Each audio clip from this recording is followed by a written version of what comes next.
Don't worry, the whole video isn't off the back of this transfer rumour. There's two parts to it. And in the second part, we're going to be discussing the summer transfer window a little bit. Because over the last few days, we've been taking topic suggestions from you kind people. And some of them have been around the players going out of contract, the question marks over Lopetegui and arguably Tim Steidten as well. So with all that in mind, how do we plan for next summer? Are we going to have a mini rebuild? And one thing that we will have to take into consideration, as well as bans for certain players, is departures of certain players, and in particular, Mohammed Kudus, because I think it's fair to suggest at the moment, regardless of what happens to West Ham this season, he's the one most likely to leave. And last week he was linked to Arsenal, and I dismissed it. When I seen that transfer rumour, I batted it away. I said, I don't believe that one. And the reason being is because that transfer rumour came out literally the day before Edu was announced to be departing Arsenal. The guy in charge of transfers at Arsenal, the big player in the transfer committee, he was leaving to join Nottingham Forest, well, the company that owns Nottingham Forest. Don't know how you pronounce that Greek owner's name, so I'm not going to try. And he's away to join the Greek guy, right? He's overseeing stuff at Nottingham Forest soon. He's on gardening leave at the minute. But with that in mind, with the fact that he was leaving Arsenal, I thought, well, how can this transfer rumour be genuine? Because it was the January transfer window that rumour was attaching it to, saying that in January, Trossard is off to Saudi for 40 million, and as a result, Arsenal are going to try and get Kudus for 83 million. Now, as far as we're aware, that release clause that he's got is not active in the January transfer window. It was active in the summer. It expired at the end of June, and it will be active again next summer. What we don't know is when and how long for. Is it on just June again, or does it run into July this time out? I imagine it's the latter. I imagine the shelf life of the £85 million release clause is longer next summer than it was this summer. But I'm sure we will get clarity on that. There'll be enough journalists wanting to know the answer. But the rumour was Mohammed Kudus to Arsenal in January, 83 million. And Trossard would be going to Saudi for around about 40 million. I didn't believe it. I still don't, to be honest with you. But this week, Liverpool are now being linked to Mohammed Kudus. Now, I've got no doubt Kudus will eventually leave West Ham. I've got none whatsoever. He has ambitions. He wants to play Champions League football. Mikel Antonio was in Ghana this week before meeting up with the Jamaica squad. And he met up with journalists, and he was doing a couple of interviews. And one of the interviews he'd done, he was speaking about how Kudus needs to be maybe a little bit mentally tougher to survive at West Ham. But Antonio also spoke about how Kudus is ambitious himself. And I've got no doubt he's good enough to go on and play for one of the better teams in England and in the Premier League. And I think he will eventually, whether it's Arsenal, whether it's Liverpool, Man City, maybe Man United if they get their act together. I don't know. I've got a feeling he will be somewhere else next season. Not January, though. I don't think we'll sell him in January. I don't think anyone's going to be spending £85 million on a player in January. And even if we wouldn't have to accept it, if the clause isn't active, we don't need to accept that in January. It depends on the situation at West Ham. It could be that we're facing a relegation battle. Not sure we're going to be doing that one. Anyway, but because of people suggesting what does this mean for next summer, it got me thinking a little bit, because over the last few days, myself and Gonzo have recorded some videos regarding the summer's just past signing. So we've been looking at Somerville and Fulkrug, etc. Those videos will be up over the weekend. But it's made me start thinking a little bit in regards to Tim Steidten as well as Lopetegui's future. But before we discuss that, which is the second part of this video, I want to point you in the direction of this video's sponsors, which is Manscaped. Now, today is Black Friday and Manscaped are involved. They're giving you an extra 5% off their website, so you get 25% off everything at their online store, including free shipping worldwide. Now, you don't need a code, so you don't need to put in Hammers Chat Pubes this time round. Everything's already discounted. It includes the Weed Whacker. I have to say, this is a good tool. I'm a bit disappointed in biology, I guess. So anyway, started to get some hairs in my ears and nose, right? Getting old a little bit. So I went and got the Weed Whacker from Manscaped, used it, job done. not needed to use it since. The hairs aren't growing quick enough. So you know what this is like. You buy a new gadget, you want to use it, don't you? Well, I've got a new gadget, I want to use it, but there's nothing to use it on. Anyway, Weed Whacker, highly recommend it. It goes up your nose and in your ear and gets rid of those hairs. And then the Lawnmower 5 is it's for down there. Now, it does come with an interchangeable head for your facial hair, but this part, the one that I'm showing you now, is for removing your pubes. Now, you can get saving before you go shaving. Came up with that one myself, I quite like it. Black Friday, 25% off. So now is the best time to go buy from Manscaped. It includes everything. They've got ball deodorant on there. You've got beard trimmers on there. You've got boxer shorts on there. So just before Christmas, in case you want to get your old man a pube trimmer, your partner maybe is probably a bit more applicable here. If you want to get your partner a pube trimmer, then go over to Manscaped. Links in the description below. Just Google it. 25% off everything on the store at the minute because of Black Friday. Now, back to from saving money to spending money in the summer transfer window. Now, I'm not going to talk about the players going out of contract because we did it in the last international break. That video was on the forum channel. My opinion hasn't changed, although Sufal's been speaking a little bit. I'm telling you now, honestly, it's a thing, isn't it? When players go and play for their country, they get a little bit chatty, don't they? Sufal, Suchek, whenever they go play for their country, they open their mouth a little bit. And Sufal's just saying what you'd expect to say.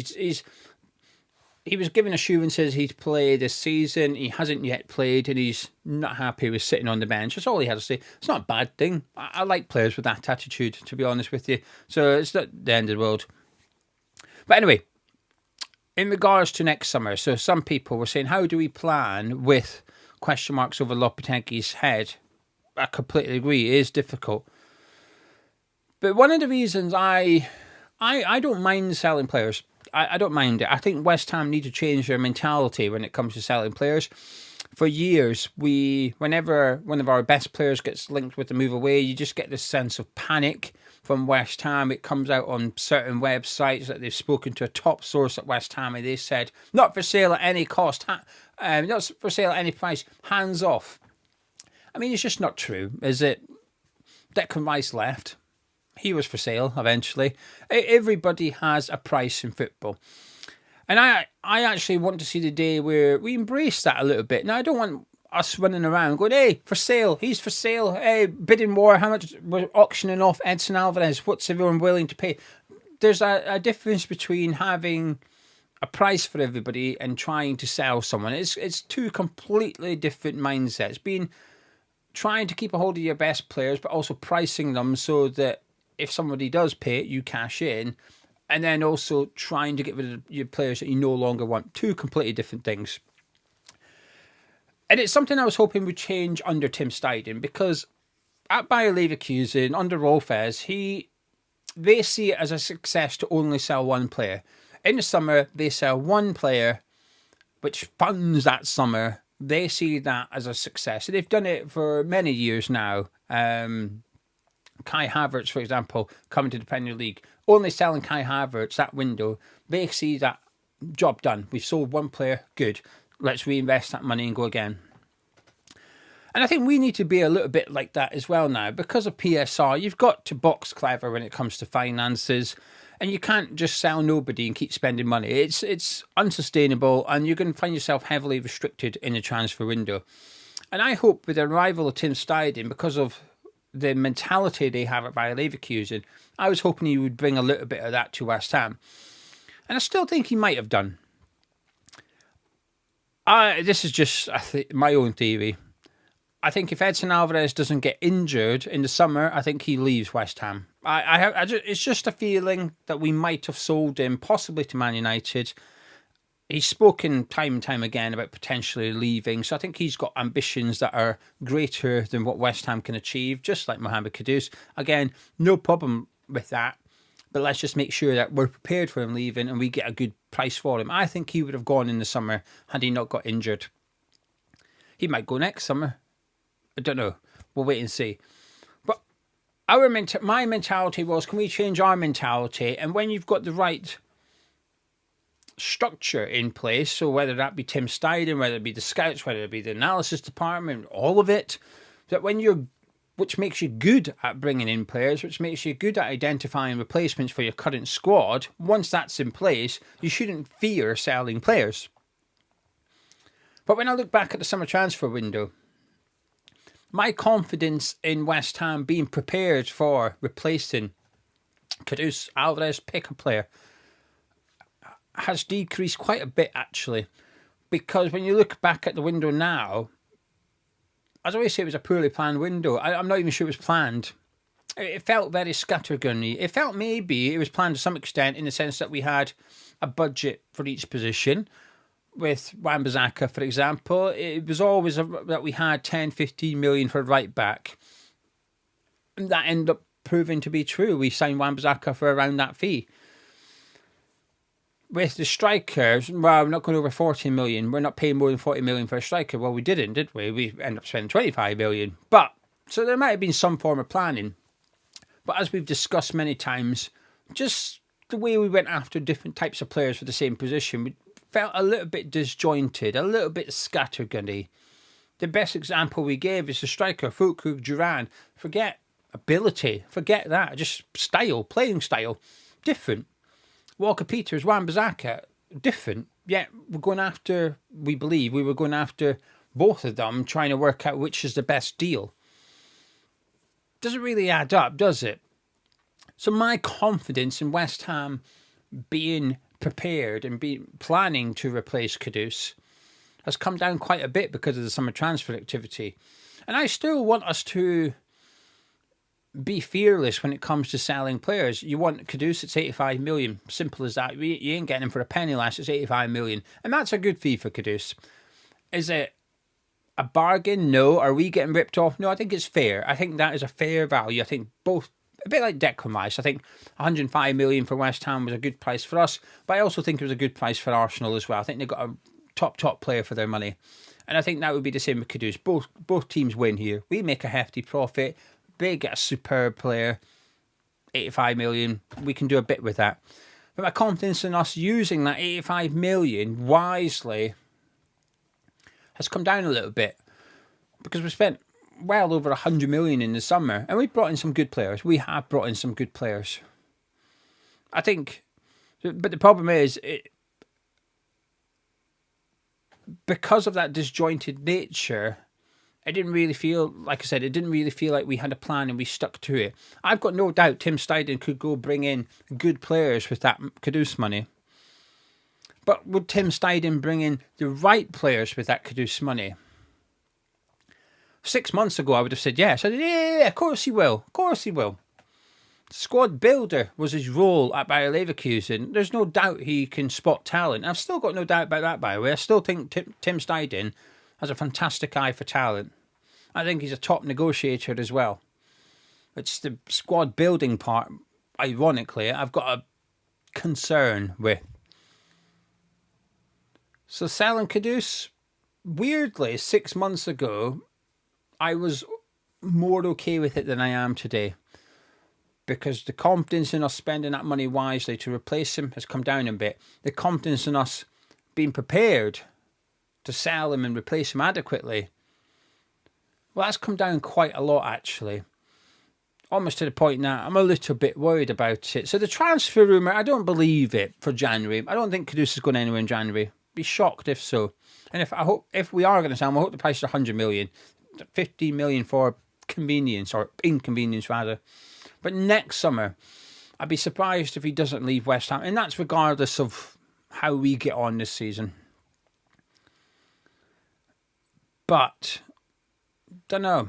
Maybe I'm just a bit too grumpy and negative at the minute. But I'm not even including Lopetegui or the results here. I'm discarding that. This is purely about the summer transfer window, Steidten, and planning for the future. Because we had a year. We had a year to get ready for the summer transfer window. When it came round, some of that transfer activity felt planned out. Somerville, for example, we've learnt that we were doing negotiations with Leeds in April. But there's other elements of that transfer window. Fulkrug, for example. even Rodriguez, you couldn't have planned that. We all thought he was away to Barcelona. You couldn't, in February, you couldn't have planned it because he could have signed a pre-contract with West Ham in January, February, March. He could have signed a new deal. He could have signed a deal with us before coming to us in the summer. So that was taking advantage of an opportunity. Now, I'm not against it, but my point is that wasn't planned. That transfer was not planned up until the move to Barca fell through. So with a year's planning, we struggled to come up with a plan and stick to it. So how can I be confident that we would do it in regards to selling Kudus? Well, the answer is quite simple. I'm not.